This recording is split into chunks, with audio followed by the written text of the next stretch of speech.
for coaching, define the role, and then talk about what are some of the steps to get there. Like what are some of the things that you can do in order to become an Agile coach. So we have our thought leaders, and this is the panel, and I want to thank the panel. I know everybody is you know, even though we're working from home, a lot of times that makes us a lot busier. So I really appreciate everybody taking time out of their schedule. Now these folks were sort of handpicked thought leaders that we felt were key in the industry of Agile coaching. So myself, I've done some coaching for the cruise industries, which has its own set of regulatory issues, and I know there are probably tons of people in the cruise industry on the line, and you know what I mean when I say that. I kind of began life as an actuary, where I did some risk analysis for organizations, both on the casualty and life side, and then went into banking to see what they knew, and then found my love in project management and interacting with teams and just getting that, you know, that high that you get when you do that, and training as well. Also just teaching people how to think, you know, in today's culture, which is sometimes lacking. So there's my information. We also have Mr. Rick Reguera, who is an enterprise and executive Agile coach and trainer. Many of you probably already know him. He's been instrumental in transforming organizations as well as PMI South for the chapter. He's been doing this for a long time. He helps teams deliver value faster and helps build an Agile culture in organizations. He also gives back to others to help them succeed. He's done a few of these webinars as well. He's with Transformation Experts. We also have Anthony Mersino. He's an enterprise Agile coach. He's who has specialized in helping project teams and organizations reach their full potential. As far back as 2001, that's a long time. He's assisted Fortune 500 company with transformation. He's written blogs, he's written books, and he's well-versed. I know he doesn't, because it's an older book, but you know, when I first started training in project management, he's going to kill me, but I'm going to mention it anyway. There was a book that was called Emotional Intelligence for Project Managers, and I actually designed a whole course around that book. He didn't get any royalty fees or anything. I did purchase a book for all of my students, but because it was so well written. So thank you, Anthony, and it's a pleasure to have you here. Next up, Angeli Leon. You may know her. She's an Agile coach. She helps teams navigate change, create connections, and a whole host of other techniques, including design thinking, which is really interesting. She has over 2 decades of experience helping individuals, teams, and organizations. So welcome and thank you, Angeli. Jesse Fuel, he's a keynote speaker. He's also an author, coach, and trainer. He helps senior leaders and teams from around the globe achieve business agility. He founded and grew the original Agile community of practice within the Project Management Institute, which I didn't know that until recently. He's authored publications, and as I mentioned, he's a keynote on a myriad of topics. Mark Kilby, he's an Agile coach that specializes in distributed teams, which that's the little known secret, right? It's not a secret, it's kind of the elephant in the room. He authors blogs and writes books, the latest being From Chaos to Successful Distributed Agile Teams, Collaborate to Deliver. He guides teams to find a successful and sustainable path. So welcome to our panel. And we'd like to thank also from Transformation Experts, we have Regina Batista and Marcelo Lopez. They are going to be our chat monitors. They're going to help you if you have any problems. They're going to funnel questions that you have. We encourage you to put questions in the chat. There will be a section, and I'll go through the agenda in a second, but there will be a section in which, you know, we're going to get your questions, and we're going to ask your questions from these thought leaders. So, so keep that in mind. So here's the collaboration agreement. So this webinar is recorded, and that's my literal cue to remember to turn the recording back on because I put it on mute. Oh, no, I think I did turn it back on. Pause recording. So, okay. No, it was on. Okay, good. So this webinar is recorded. Enter your full name in the Zoom, and there are a couple of reasons for that.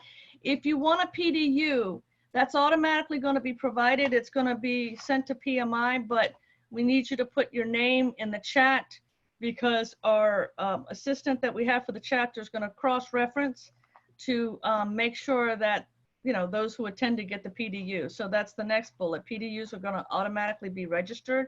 Enter your questions and comment in the chat. Turn on your camera if you feel adventurous. We'd like to see you. We do have a backup plan in case we have the Zoom bombs. And that backup plan is as follows. If we have an issue with this webinar, technical or otherwise, I have an email ready to go in which I have everybody's from the registration list. I have it in the BCC, in the blind carbon copy. I have an email ready to go with an alternate Zoom meeting. So in case we have any problems, that's what we're going to do. Now, that only mitigates us to some level, because if the people who are perpetrating these actions are registered, then we've got a problem. But it's really the only thing that we could think of.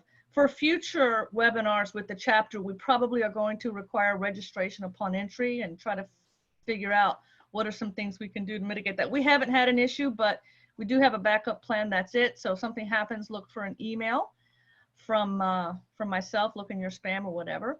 We're here to learn. We're here to have fun. We want to learn about Agile coaching. Here's the agenda. First, we're going to do a poll in just 1 second. And then we're doing a roundtable discussion with our panel members. And these are topics that we selected around Agile coaching. And each panel member is going to talk for about 5 minutes. And then we're going to open it up to questions from the audience. We have some, we want to get as many questions as possible from you. We have some, if not. And then we'll do that for the rest of the session. So it's really simple. We're going to do roundtable, questions, wrap up. First, we're going to do a poll though. So let me go ahead and launch the poll. The poll is going to be, what is your experience level in Agile? We're just trying to get a sense of the audience. Are you currently looking for a job? And if you're on an Agile team, what's the biggest issue facing the team? So let me go ahead and launch the poll. So if you could just answer that, and then I'll share the results.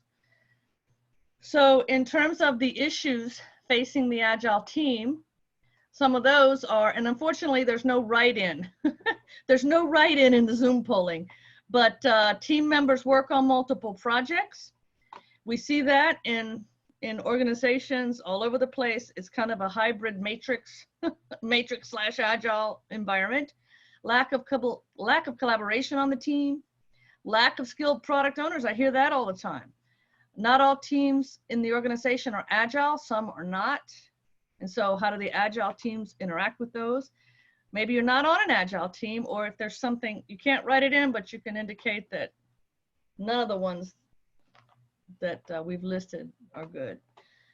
Okay, so we've got almost there. About 67% have voted. Moving up.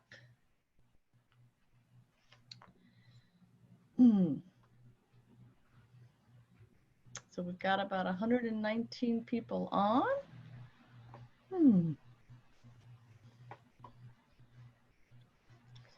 73%. Yeah, so these, some of the issues facing Agile teams, I mean, there are many. Some of the biggest ones I think we've captured here. So let's just see what happens. So we're almost there. So fill out the poll here. All right, I'm going to end it so we can take a look. So let's take a look at what we've got here.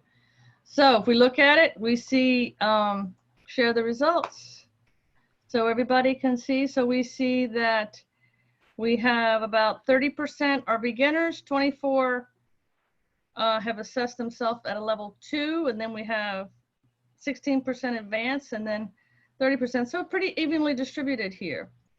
Are you looking for a job? About almost half and half, really, 45 and 56. And then the number one, what everybody thinks the number one issue is team members work on multiple projects. Yeah, that's a big one. Okay, awesome. So, all right. Everybody got that? I'm going to stop sharing the results now. We'll move on. Okay. Good, thank you. So that gives us and our audience and the panel members an idea of the breakdown of the audience. So one of the premise for this webinar session and the panel discussion is to understand that coaching skills are really general skills. They're skills that you can use not only for coaching Agile teams, but just in general. So anyone on the team can help coach it. So I think you'll learn things this evening that perhaps you hadn't thought of. So here's our lightning round, what we're calling the lightning round or round table. So the objective is to just provide some background on this topic that we're tackling here, Agile coaching. So we're going to have each of our panel members talk on a topic, and I have it listed here. We're going to start off with what does it really mean to be an Agile coach? And that is going to be Mr. Reguera. So Rick, take it away. Thank you, guys. And I noticed a lot of you are looking for a job, so this might be a great opportunity for you. So please reach out to us. Opportunities are very difficult right now, but we're all facing this issue. So quickly, what is an Agile coach? So there I went quickly to Google, and this is what they told me. A person who is responsible for creating and improving Agile processes within the team or company. Some things that our Agile coach might do is deal with best practices, different working with teams, integration. That is the most boring, definition in the world. Just think back of yourself in a team, whether it was a football team, whether it was a basketball, whether it was band, any team that you were in. Think about what it took to actually work together, to collaborate, to talk to each other. So a coach, if you think of my coach in high school, it wasn't just about teaching you the skill sets to make the basket. It was about teaching you how to grow as an individual, teaching you how to grow as a teammate. So an Agile coach to me really moves into the essential part of the culture, right, of high performing teams. And it's everyone brings in their part. There's this whole idea behind synergy, that you can only work, if you work individually, this is what you achieve. But as you work as a team, you can achieve so much more. So Agile, again, is very popular right now, where it really takes into account the ability to be able to do things in smaller sprints or smaller increments, be able to learn and build each other as a team. So I think that team dynamics is really the essence of what an Agile coach wants to do. They want to make sure that the team is empowered, really strong words like empowerment, that they're safe, a safe environment where you're able to have healthy conflict, be able to work things out. Because if you get smart people together, they will figure it out. Okay, so that's a really very simple way of understanding what an Agile coach does. If you think of your project management and all the things that you've done from a project management perspective, think about, instead of working in silos, how do you bring these teams together to work as a co-located / cross-functional team? So that's a little bit of what an Agile coach is. I hope that helps. Connie? Thank you. Thanks, Rick. Yeah, that gives us a backdrop on this whole thing, demystifying. So next up is Jesse Fuel. He's going to talk about building trust in relationships as it relates to Agile coaching. So Jesse. Thanks, Connie. Yeah. So you heard Rick say that this idea of coaching people into agility is really about helping them grow, helping them evolve, helping them upskill, upgrade to the next level. And the first question people are going to ask you is, who are you coming in here telling me I need to grow?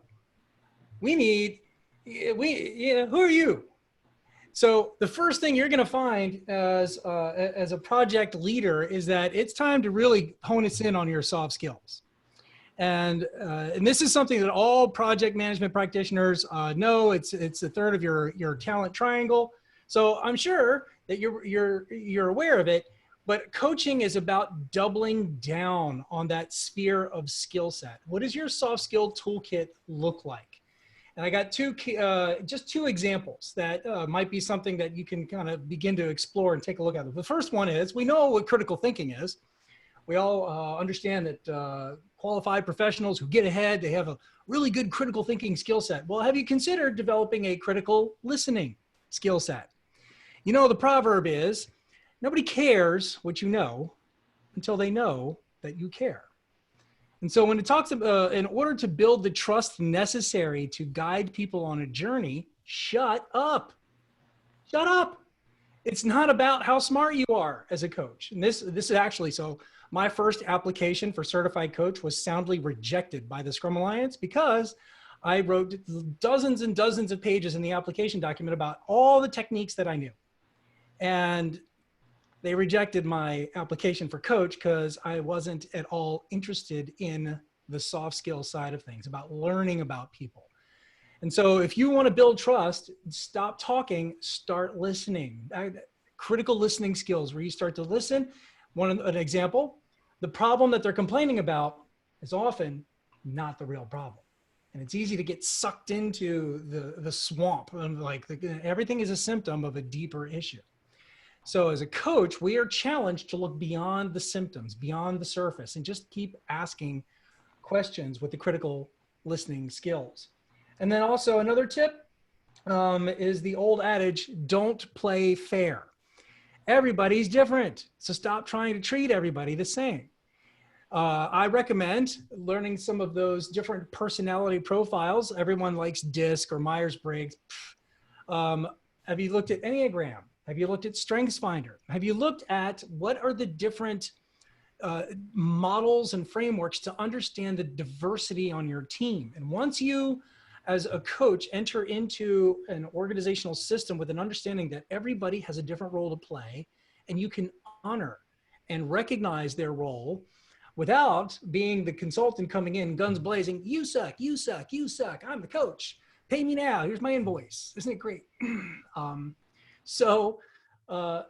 Building trust requires developing those soft skills. And 2 techniques, you might want to think about developing that critical listening, and we're going to hear a little bit more about that shortly from our panelists. And also, don't play fair. Embrace the diversity of the people and get curious about the diversity of the people that you have around you.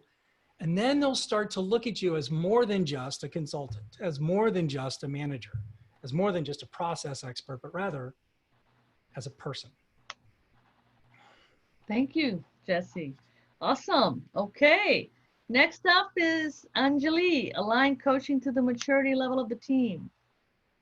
Thank you, Connie. And I'm so glad that they're talking about this topic because, you know, both Jesse and Rick explained a little bit about what Agile coaching is all about. And an Agile coach actually takes many different stances as a coach.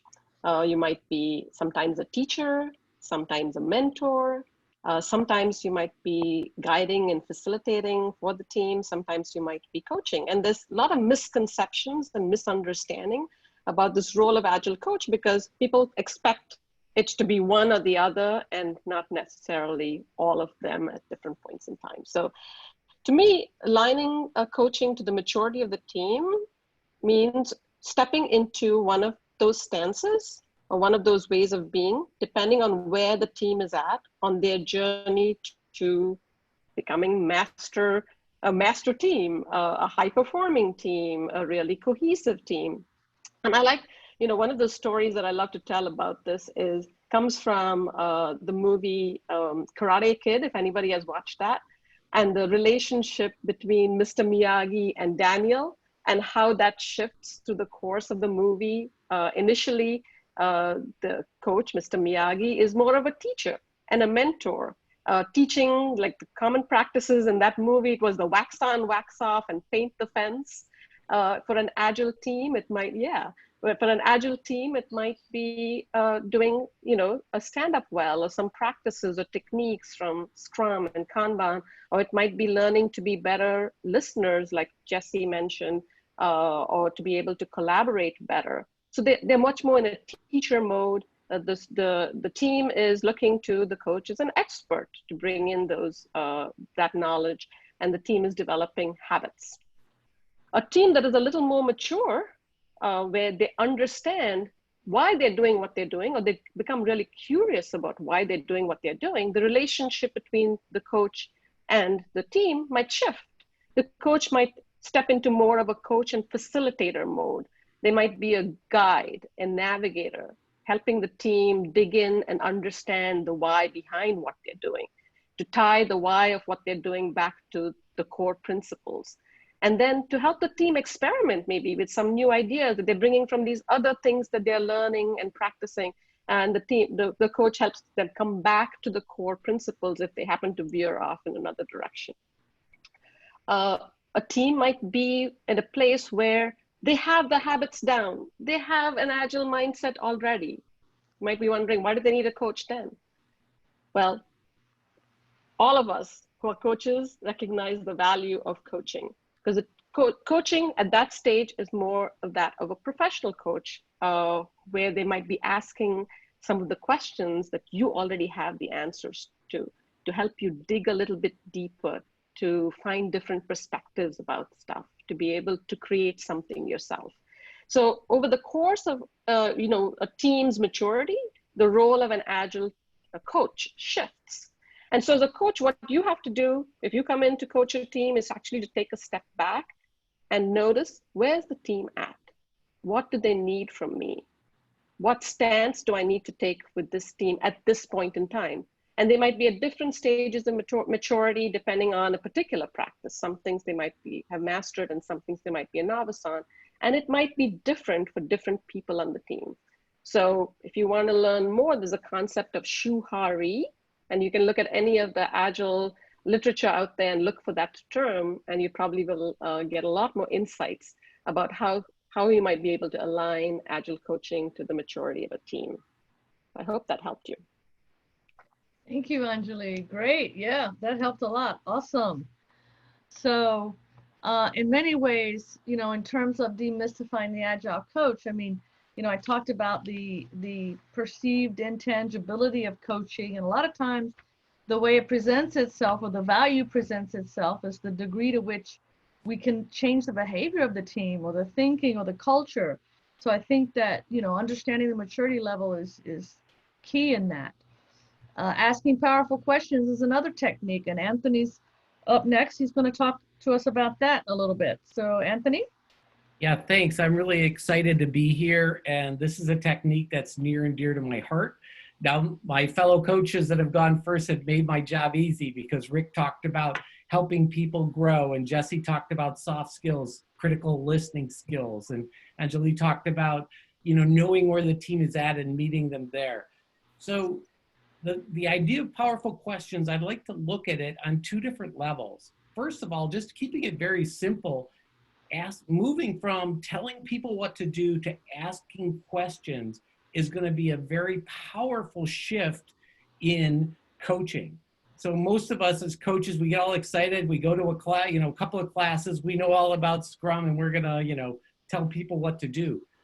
That doesn't always work very well. When a team is young, as Anjali said, we need to meet them where they're at. We will be doing more training and more coaching, providing more guidance.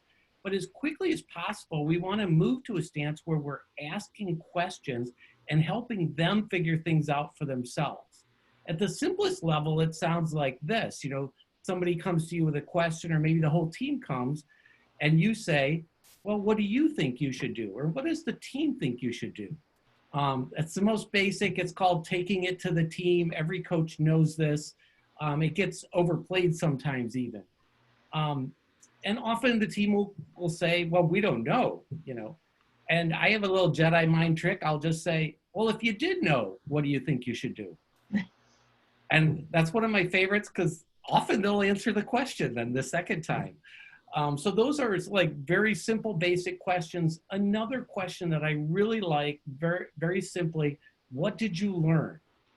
And this works in a lot of situations, because we want teams to be learning, and we want them to grow so that they're developing their own capacity for critical thinking, and then, less reliance on a coach.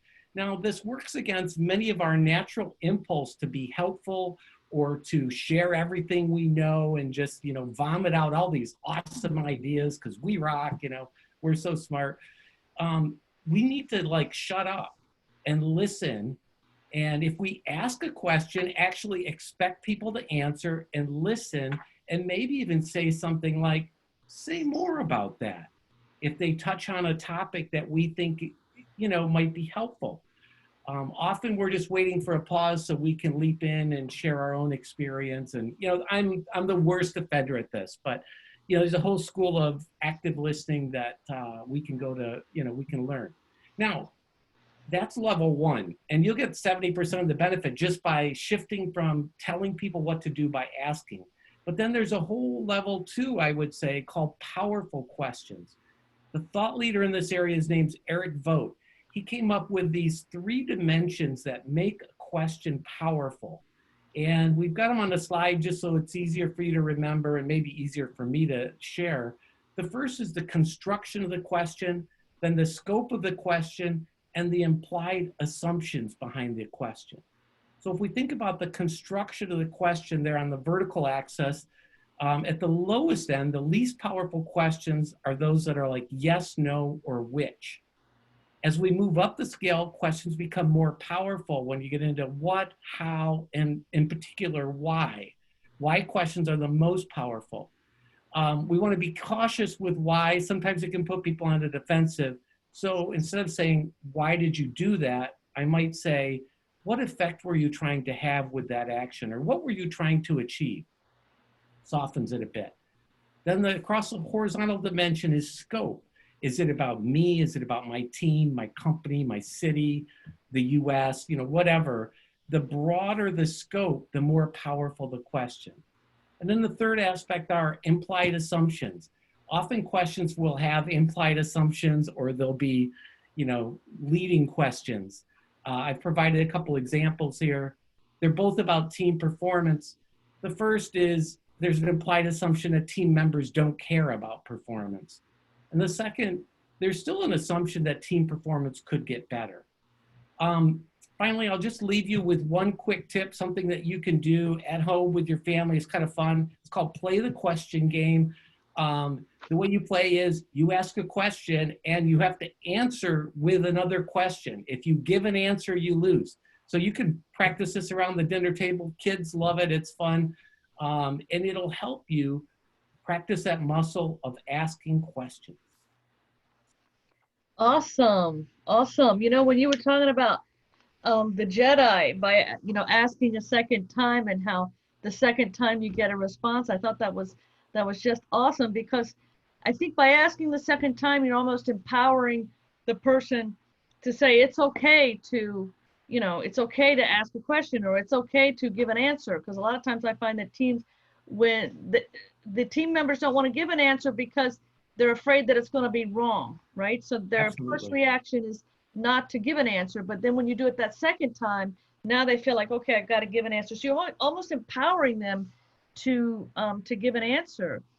And then I really liked what you said about balancing your need to have all the answers with letting the team come up with the answers. And that's a struggle I think everybody has when they're coaching, is you kind of want to validate yourself in some ways. You want the team to, think that you're somebody that they can come to, but you have balanced that with, you don't want to know everything. You want to ask questions. You want to let the team figure things out. So that was great. Thank you.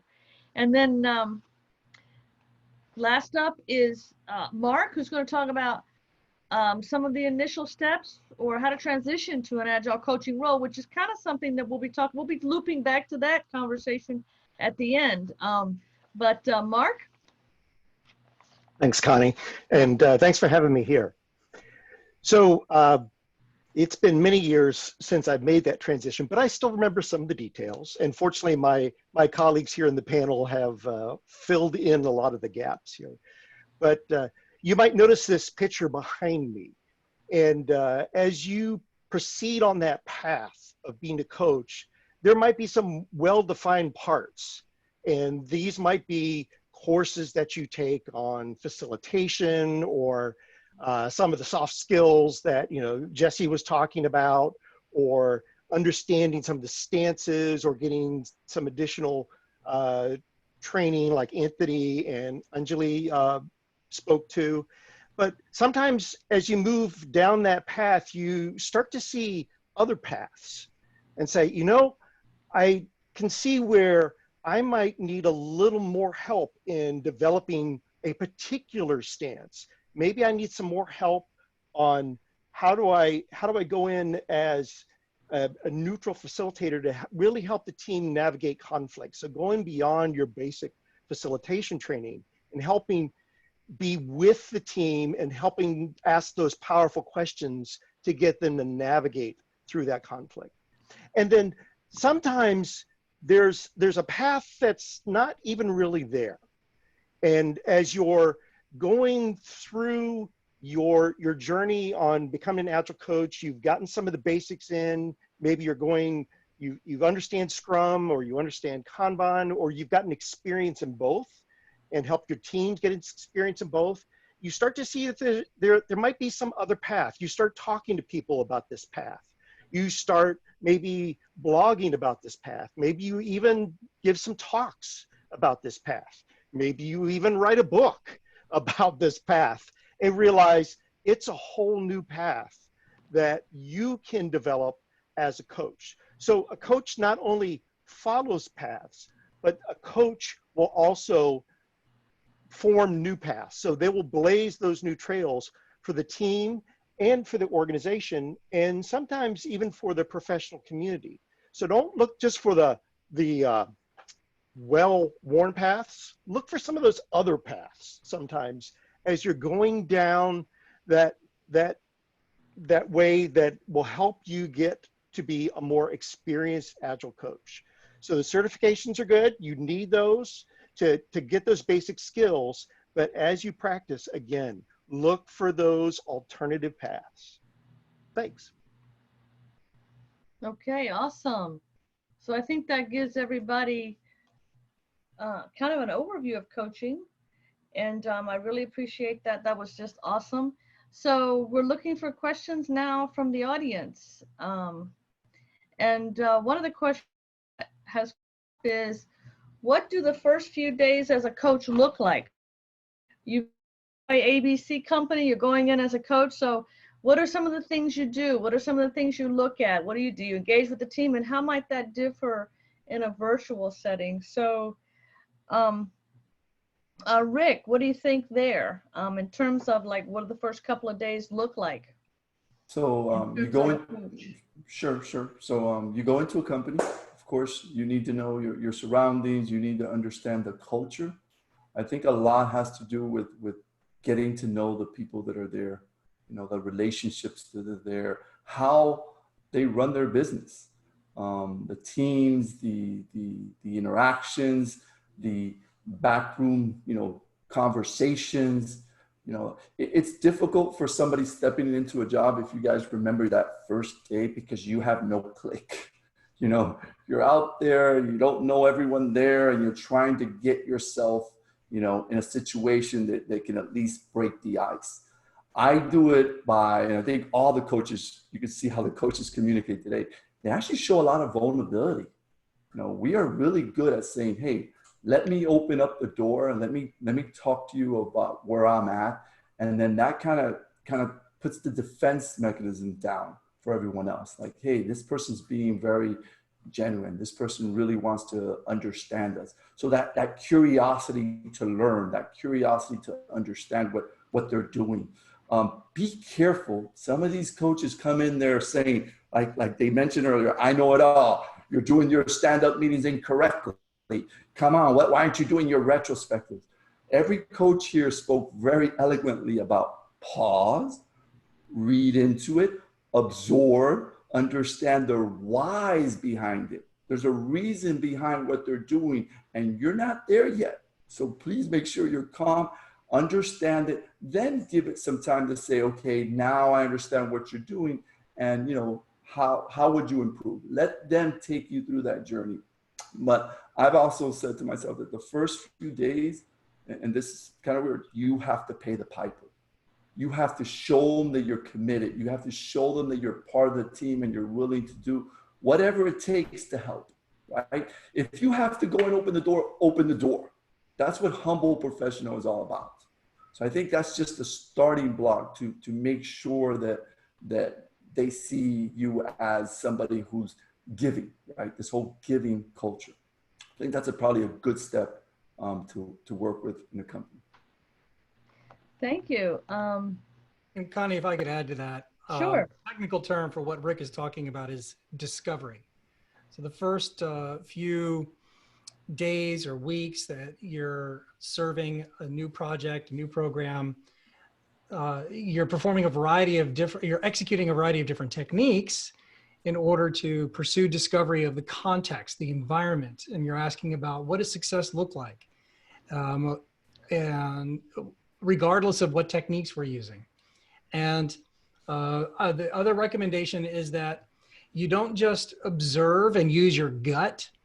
Use some kind of a structured model or a structured framework. Anthony shared with us that compelling framework about what powerful questions are. Well, likewise, when you're doing your first few days or weeks of assessing a team, a program, an organization, you might want to look at using a rubric like Patrick Lencioni's 5 Dysfunctions of a Team, or you might want to look at one of the other organizational system models or frameworks or checklists, or even do a culture survey. And now you've got a baseline measurement of what the before, and then maybe 6 to 12 months later, you can do the same survey with an after. So when you're doing this discovery that Rick was sharing about, building trust and earning your place, also be sure to use some kind of formal structured technique instead of just winging it. Awesome. I think the only thing that I would add to that is that's a great start, but I've also seen coaches where their structure is the answer to everything. So you have to make sure, and I think Angelique talked about empathizing, making sure you understand that, but that balance is very key, so that you make sure that you don't immediately fall into a trap of, hey, I've seen this before. It's item 10 here, you're done.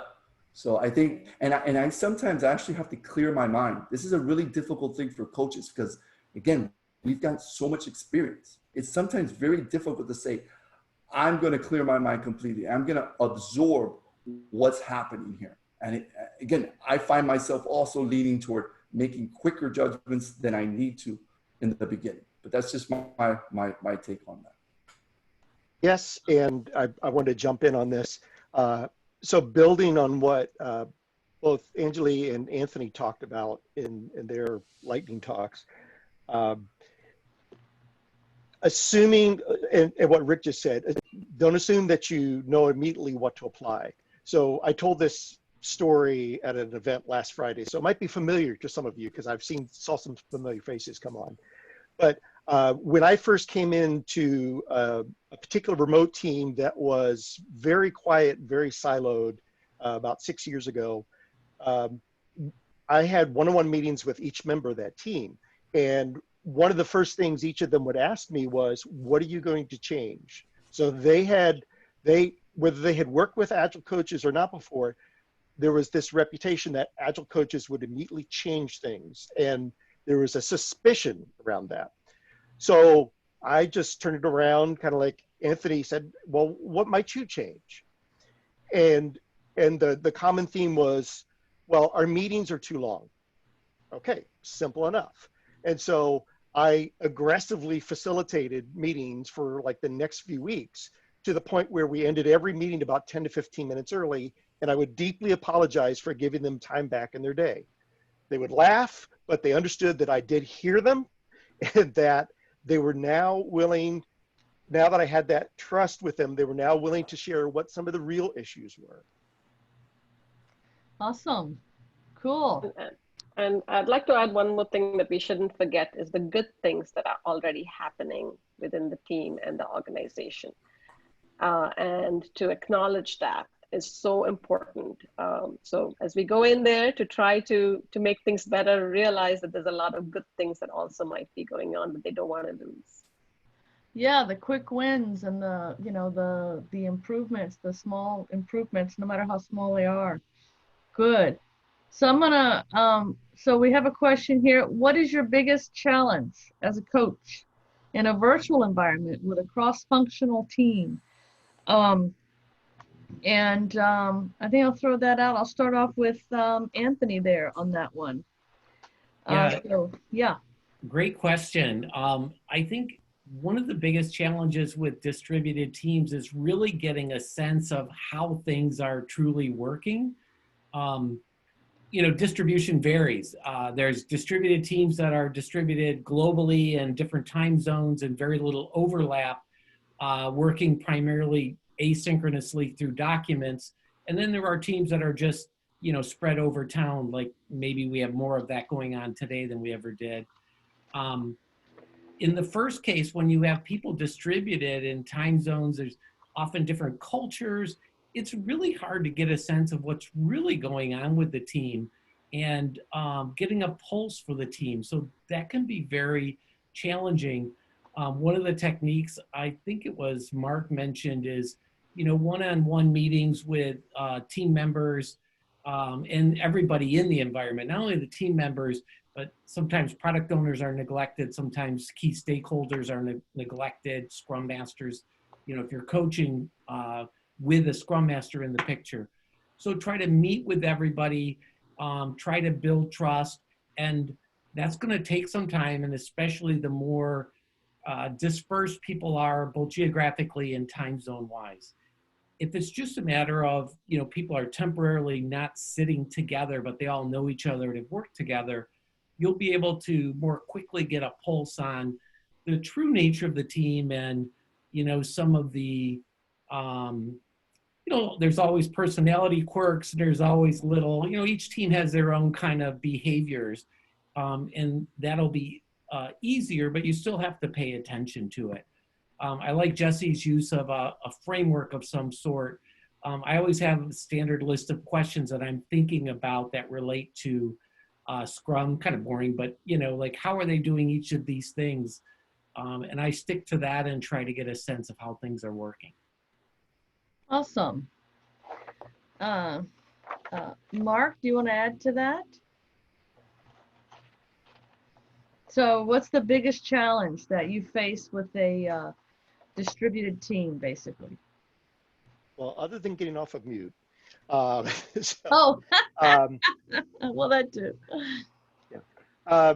It's so I would agree with Anthony and expand on that. It's not only connecting with people on one-on-ones, but really working through those relationships. So as all of our coaches have said, it's really focusing on those soft skills and the network that you're building within the organization to understand how does this network of people, Scrum Master, product owners, stakeholders, how does this impact the team? And where do I need to go to understand more about why pressure is applied on the team or why the team is resisting something? And so whenever there's a challenge within the team, it's not just the team I go to, because it may or may not be an issue within the team. I think Jesse was saying the first thing that the team says is really not the issue. There's something deeper. So you really need to go across the system. And that's really working with everyone to find out what do they see as the why behind the challenge that the team is facing right now. Cool. All right. Anjali, your biggest challenge? My biggest challenge with working with virtual teams or distributed teams? Yep. Well, I am, for those of you who know me, I am a person who loves being with people, around people. So that transition was really hard for me. And I actually started coaching virtual teams the whole of last year in 2019. So I got a little bit well prepared for this what I call COVID-19 times. And that it took additional patience on my part and a lot more intention, like Mark was saying, establishing one-on-one relationships with many people and having these virtual coffees with many people over the course of the week to really get to know what was going on. And for me, the other thing was I like to do a lot of whiteboarding and tactile stuff. And I was, out of sorts for a bit. And then tools like this, like Zoom, with the breakout sessions, it allowed us to have these smaller conversations. I came across some tools like Mural and Miro, and they allow for people to interact with a whiteboard in a way that was kind of similar to what you might feel like in a room. And in fact, it had some capabilities that it was even better. So I by the end of the year, I kind of thought, oh, this is not so bad after all. It works. It works. And I think that if each person who's in a virtual setting can have a similar experience, that's what I try to create. and I think I learned from Mark, the guru, with this, in terms of have each person interact in the similar way. So even if you are together in a room, if you connect individually, it helps. Turn your cameras on so that I can actually see each other's face. We can see each other's faces. So I had to kind of incorporate some of these techniques and help the team feel comfortable with that to kind of make it work for me. But I still miss the hugs. Yeah.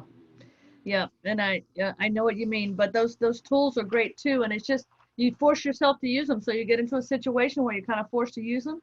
I've had that experience not only with teams, but also in training. I had a course that was from out of the Bahamas last year, actually, and they didn't want, although I wanted to go down there, of course, but they wanted to do it virtually. So, you kind of have to step up to the plate. And so great. So the next thing I want to talk about is collaboration and how we encourage that, because that is, from my experience, especially with teams that are just starting out, it's hard to encourage them to collaborate. Sometimes it's just the nature of individuals that are on teams. They kind of want to isolate. And I think I shared with the panel when we had our pre-huddle that I had someone on my team. So I went to, it was a developer, and we were talking about an issue, and he says, "Oh yeah, don't worry, Connie, I've got it written down. We'll talk about that at the daily stand-up." And I thought, well, wait a minute, let's talk about it now. We don't have to wait till the daily stand-up. So it was almost as if, as long as the person had a list of they were, so rather than encouraging people to collaborate as we go. So what are some techniques, Jesse, I'll start with you on this one, and then Rick. What are some techniques to encourage people to collaborate on Agile? Yeah, stick me with a hard one. People are messy. People are just this human business is a tricky business, and so there's a couple of key principles. So first of all, not everybody's the same. Don't play fair. So we talked about that earlier. But another one is to Rick's point earlier, invest in the relationship. Sit down and talk about, so is this working for you? Because the last person that was here was probably opinionated or a little bit too passive. Some coaches are replaced because they're too aggressive and too opinionated. Other coaches are replaced because they're too passive and too hesitant. And so whatever the context you're in, people are always ready to complain. So one way to build a connection with people is just to ask them, what are you struggling with? What's going on? And you start to build a little bit of rapport, A. B, you start to get into what the real issue is. And the real issue might not be the person, but the environment around the person that's not making them very effective. There was one super promising young leader that I was involved in a transformation with. And he went through the Young Leaders program, and a couple of people were coming around and like, he's just not shining anymore. I mean, 2 years ago, he was awesome. He was this rising star. So I just sat down with him and I asked him, I said, hey, people are wondering what happened to the old Jim. I forgot his name on purpose. And he's like, honestly, I was faking it the whole time. I am not an extrovert. I'm not. And then once I made it through that program, the pressure was off.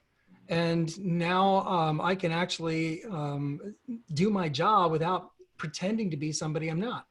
And so what looked like a difficult personality problem, somebody that wasn't really interested in engaging and being a part of it, was actually a deeper organizational culture issue, where the culture only rewarded extroverts in the way of getting ahead and getting more opportunities. And so as a coach, your first go-to is really your curiosity. What's really going on here? And you don't know that where to go digging until you just start talking to people on a basic human level, as a peer, as a colleague. And and then once you start building that level of trust, people start sharing more. When they start sharing more, that feeds your curiosity, where you can find more areas to explore. And in that particular case, once that dynamic surfaced, I now gave him some talking points to raise with his superiors and supervisors, and I gave them some inside baseball. By the way, the next time you talk to Jim, you might want to thank him for being him, because this is what he said to me, and I told him that I was going to share it with you, so that the next time you guys have a one-on-one, you're fully prepared. So follow your curiosity. Do like Rick said, invest in those relationships, and then you'll be surprised at how far just that simplicity can take you in helping people move forward. I like that. I like that because, you know, coaching is not an exact science, right? It's you know, sometimes it's a gut feel. It's like you talked about before, the soft skills. It's about the relationships. It's about, you know, asking all the stuff that we've been talking about, but it really is about that. It's not, and I think that for that reason, that's what makes it challenging, because it's not an exact science. It's not something you can just, you know, go by the book or have a checklist. In some cases, it's about understanding people and the culture that they're in, and why they're apprehensive to do this or do that, and giving them the ability or empowering them to be okay with that. Say, you know, you're okay. There's nothing wrong with you. You just happen to be somebody who is not an extrovert, and you kind of give them the ability to be okay with that. So Rick, did you want to add to that? Sure. Hopefully some of you guys were here last week, where Mark mentioned a lot of these areas. And one of the things that really helped me understand was that introverts, if you think it's hard to work with introverts, you're now, because you're fully remote, now becomes even twice as hard, right? So you got to really figure out, you know, how this works. And then sometimes you get surprised. People that were once introvert and now they're talking a lot, because this is their world, right? And you're just like figuring it out. So it's just amazing what, you know, how we change depending on the situation. But I do want to share a failure with you. Here I am all excited. Anjali, and you're gonna like this one because I got that tool, but mine was the Jamba board, right? So I got the Jamba board all set up, and I have a whole bunch of people that are gonna do an interactive session online. Yes, Rick is gonna make this happen. So I spent, I swear, a whole day with me and my team creating the boards. We had like a puzzle piece that you had to put together. We had a whole bunch of like interactive sessions that we had, and on each slide. So we start with the first slide. What do you think happens? Everybody logs in, and what do you think happens? They go crazy with playing around with everything that's on the screen. And here I am saying for the first time, hey guys, can you stop please so we can start? They keep going and keep going. And again, second and third time, and they kept playing around. So what did I learn from this activity? I learned that in this stressful time, guys, we all need that hey, open space to at least enjoy and have fun, right? I think we're missing that. We're actually over communicating now. The communication's coming from all over the place. I'm getting paged now. I got to go do this. I got one on the phone. I get this. So it's actually overwhelming. People are stressing about having too much things to do. You can't disconnect. We're still working today, right now, right? So it's just amazing how much stuff is happening out there. When are you going to give your team the time to just say, relax, stop, enjoy, do something a little different? So my next session went a lot better, where I just let them have fun, let them figure it out. And because so this is a good one. I actually got a little upset. I thought it could be a personal thing. Yeah, I'm a coach, guys. We also have feelings. We also make mistakes. I was thinking like, they're not listening to me. Why aren't they doing what I'm asking them to do? And it was because they were really needed that, right? So sometimes you got to step away from that tool, and you got to see and acknowledge what's going on. And that was great for them at that time. I know we always talk about coaching at the moment. That was coaching at the moment. So please make sure you do that when you're trying to at least establish a nice collaborative sessions. There's a lot of great tools out there. Go ahead and give it a shot. Thank you. Awesome. Rick, I think you got Jamba board bombed on that one. I did. I did. You Got did. Jamba jammed. Yeah. I So got I wanted to jump in on this one as well. So as I talked before is about the path that may not be so well defined. When Jesse and Rick and others were talking about the introverts, you know, sometimes there's not a class for the problem that you have to solve, and you have to go digging other places. So if you discover you have a bunch of introverts, Susan Cain's book Quiet is an awesome one to go read. It'll give you a better sense of how to really leverage introverts in the best way possible. So people don't realize that I'm an introvert. So they see me talk, they see me at conferences, but as soon as this webinar is done, I'm done. I have to shut down. I have to recharge my batteries. Where others would be really energized from that. And those are the extroverts. They get energized by the conversation. They get energized by talking through the ideas. Where the introverts, we kind of sit back and we process those ideas. So when you're online, you have to look for how can I set an environment that allows them to leverage their strength, because they're probably digging deeper on some of the concepts. They're pulling together things that maybe others aren't even thinking of in many cases. So this is where, when you're in a meeting like this, and some of you may have noticed that the coaches are actually in chat too, because this is where the introverts sometimes will hang out. They won't say anything for a long period of time, but then a nugget will pop up in chat. Learning how to navigate those opportunities to leverage both the introverts, but also let the extroverts out and talk through their ideas, because that's what they need too. So that's where you have to use your tools. You have to use your virtual environment to the advantage of the entire team. Yep. That's Connie, could I add one more thought? of course, yes. I love what everyone else has shared, and I think the introvert versus extrovert is really important. I think another challenge for team members, especially when you have new teams, which I do a lot of work with new teams, is there's a level of vulnerability around collaborating. And I didn't realize how strong that could be until I had a fellow coach. We were working on a class together, and she's like, well, let's just pair right now. And it was as if she said, let's go skinny dipping, you go first. I remember how vulnerable it was. Like, she's going to know that I really don't know anything, and so I think with new teams, especially, you're putting them in an environment and saying, yeah, just go collaborate. And they're saying, people are going to think I'm dumb or something. And, one very simple technique that I've used with teams, like, let's say, they're going to adopt an online tool like Jira, and nobody on the team knows how to use it.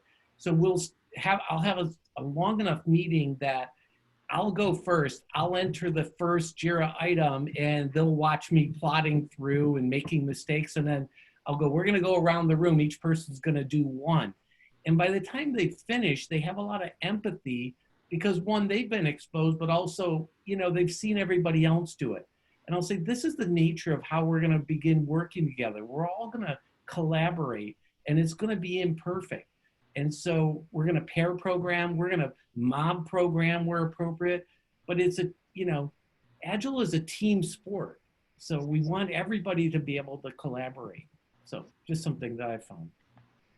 That's a great question. And, I think you hit the nail on the head that collaboration is not natural for a lot of people. Maybe if that's all if that's, out of the gate, your involvement with projects and so on has always been in a collaborative environment, then that might be one thing, but that's not the case for everyone. And also, I had a conversation with an executive prior to this, let's call it the outage that we're having, about setting performance objectives for individuals, because they're still doing that at the individual level. So to some extent, how do you do that if you are encouraging and kind of requiring people collaborate in agile teams, but yet their performance is judged based on their individual contribution. So there's that, you know, there's it's difficult because at the same time that you want to collaborate, you also want to hit your performance objectives, whatever those may be. So it's that mindset, it's the culture. The culture is still there about, you know, the individual, and Agile is all about collaboration. So that was a great point. And I gotta, first of all, I gotta thank Anthony thank you for saying that Agile is a team sport. Also, I would say Agile coaching is a team sport. So while I totally appreciate your story about the vulnerability of pairing in that way, be open to that, and not just with other Agile coaches, but with team members, with product owners, with Scrum Masters.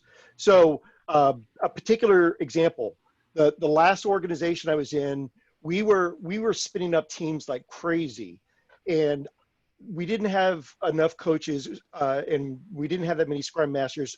We could not have enough facilitators around. So I started a simple facilitation program where I would teach them some basics. And then if they had a particular meeting, I would facilitate the first one. I would observe them facilitating the second one after they've gone through some of the training. And then we would kind of pair off and on until they felt comfortable running it themselves. So I did this with engineering managers. I did this with product owners. I did this with team members who wanted to learn how to facilitate certain meetings, and it worked beautifully. So don't think you can just pair with a similar role. Be willing to pair with others and model that stance. Cool. Yeah, these are all great ideas, great thoughts, and you know, thinking of this topic and just around what to do. I've already made notes on a couple of things I'm gonna do right away. So next question. So how do you hire an Agile coach? And I guess in the same realm is what are people, it kind of goes along with it, is what are people looking for? What are organizations looking for in an Agile coach? So I don't know who wants to start with that one. Anjali, you want to start on that one? How do you hire an Agile coach? What are things, you know, what are organizations looking for? I've never hired an Agile coach myself, but I would imagine that organizations, if I would, you know, when I advise them, it's first of all a very good understanding of Agile practices and techniques and the mindset. And you can probably sense that mindset in the person, that they have gone through some shift in how they think about stuff, how they respond to stuff, how they act about stuff.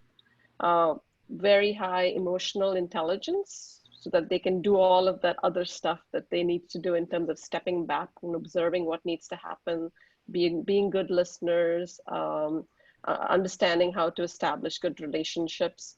So I probably ask them a bunch of questions around not just Agile practices and frameworks, but also get to know a little bit about you know, what soft skills they have in terms of how they work with people.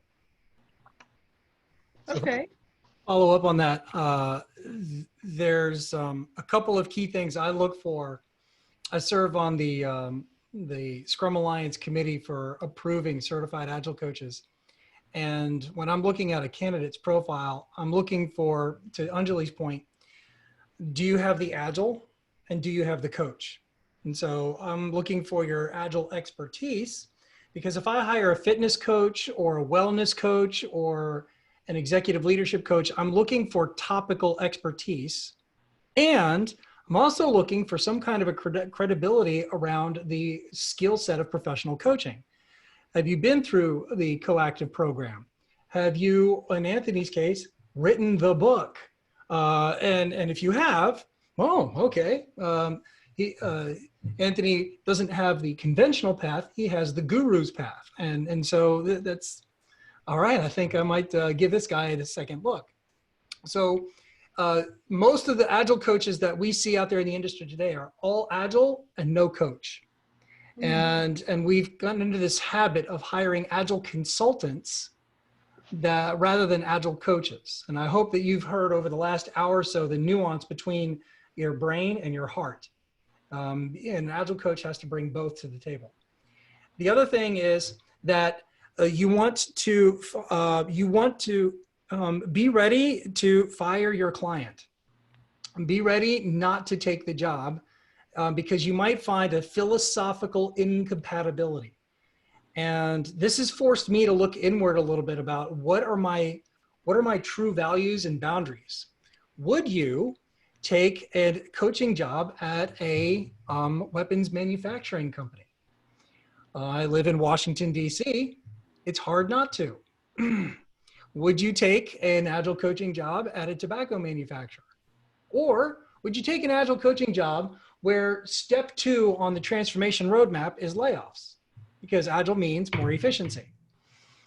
And so be prepared to have a very thoughtful reflection about the alignment of your philosophy, both on an ethical level, but also on a philosophical level about change. I know, so the co-founder of Scrum, Jeff Sutherland, popularized the transformation technique called shock therapy, where we're going to do a galactic reorg on day 2. And if you're not willing to do a reorg on day 2, I can't be your coach.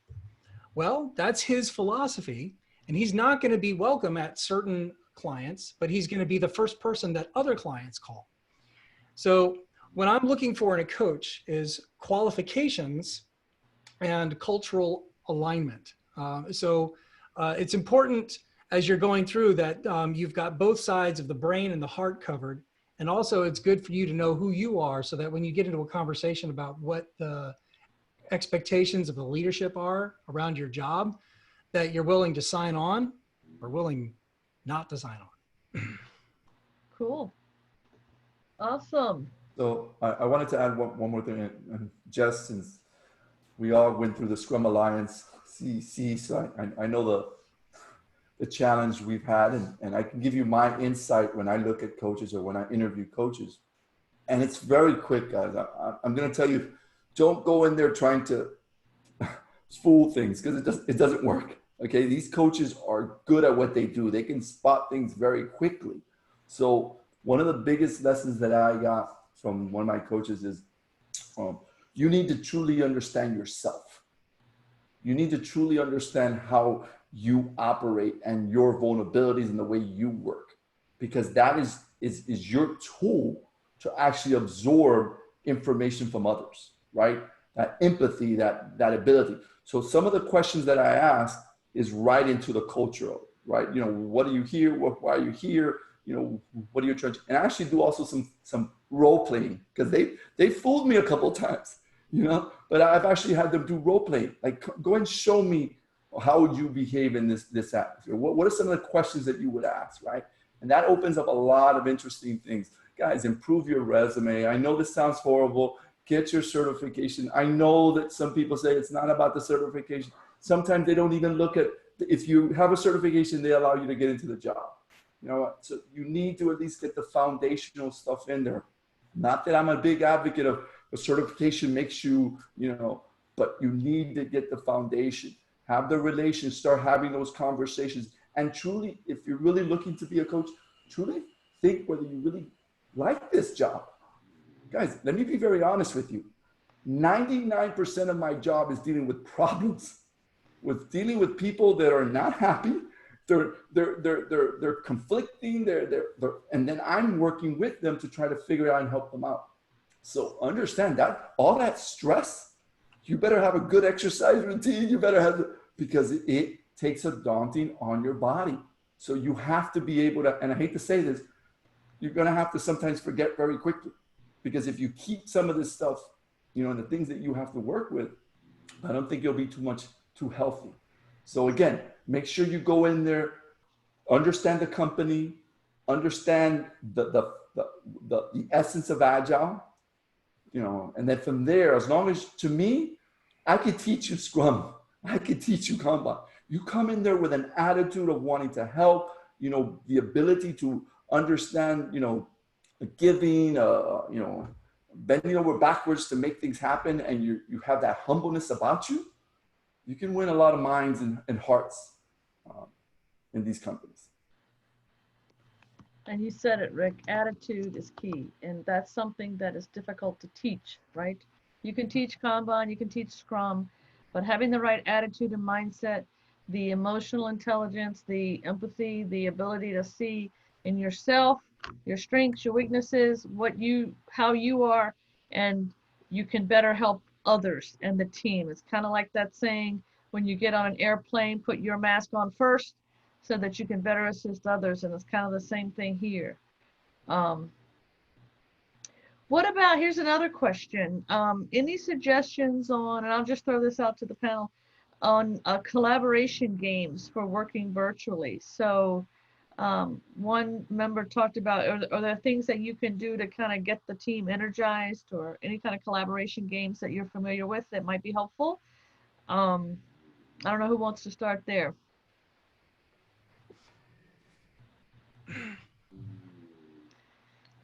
Jesse? I'll start. I was, like a lot of other people, trying to figure out the technology landscape in this new work from home reality, and tripped over a company called Mural. And they had a blog post. It was really cool, where there were a bunch of energizers and warm-ups. So I don't know if you guys have noticed, but this working from home thing is exhausting.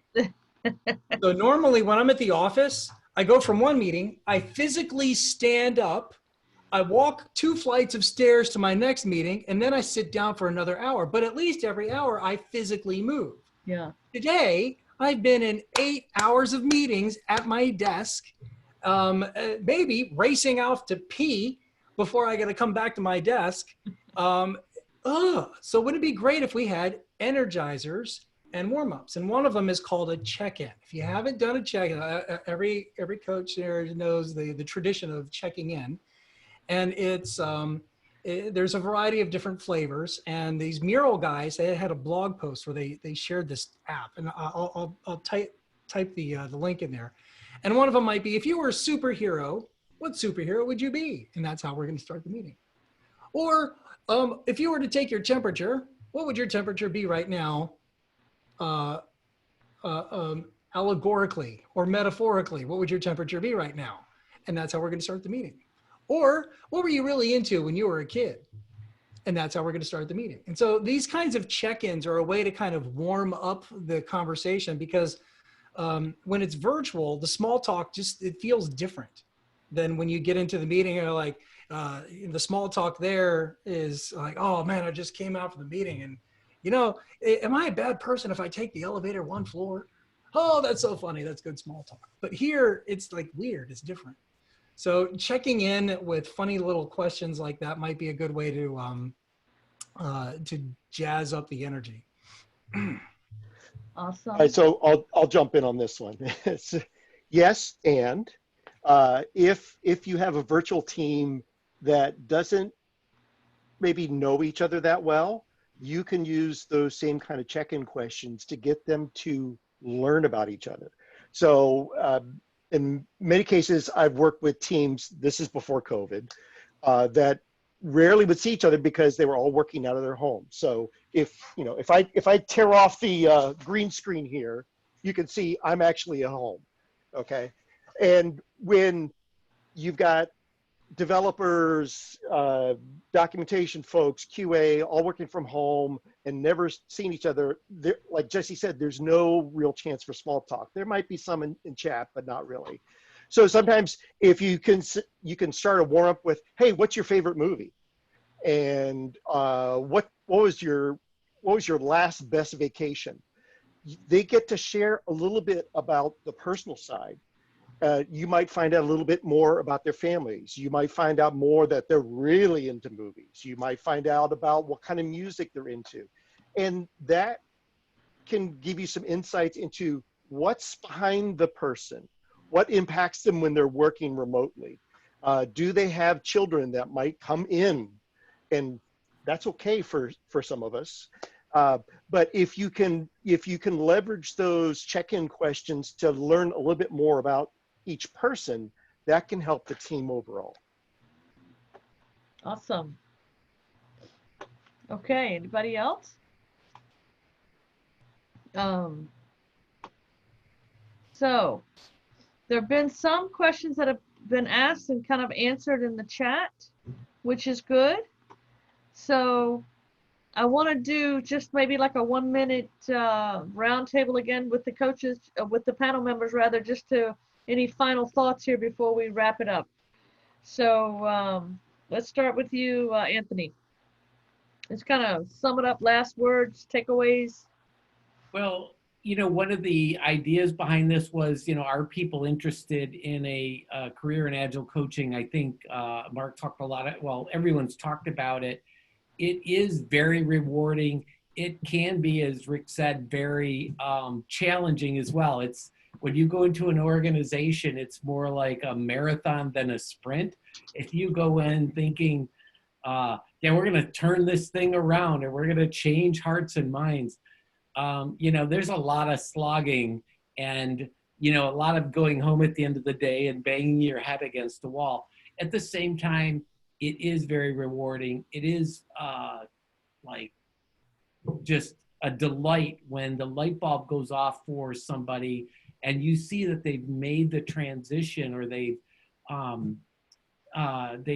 adopted an Agile mindset and they didn't have one before. So I just want to invite people. It is a very challenging, it's not for everyone. Some people's skill set and background may not lend itself to it, but I would invite people to explore it more. It is a very rewarding career. Thank you. Thank you. Anjali.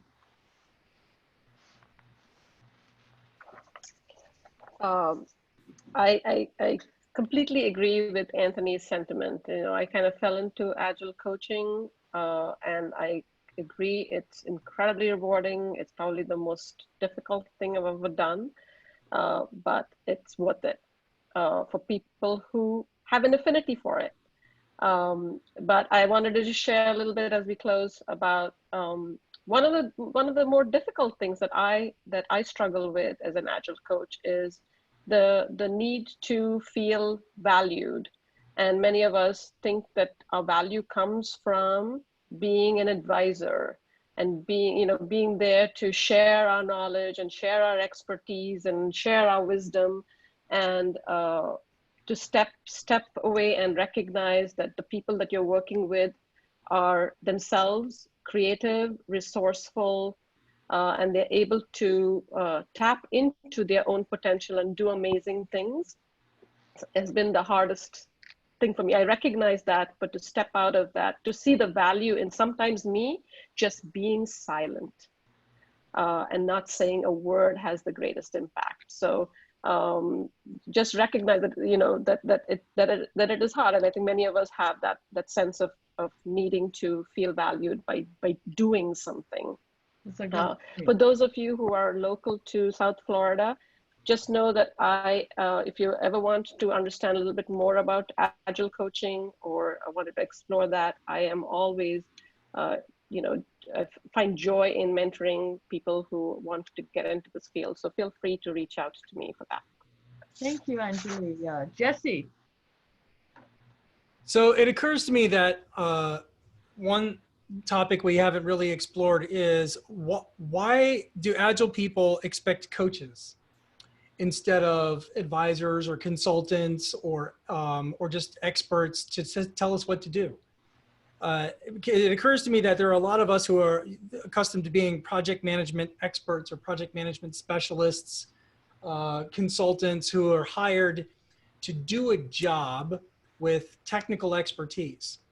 But in this Agile topic, this Agile conversation, there's an expectation of empowerment and evolution and growth that's more than just following the process. And so as you're exploring how you can move into the Agile conversation as a guide or a leader, I want to encourage you to remember that there are different expectations from an Agile topic area than there are from a conventional project management, program management, portfolio management area.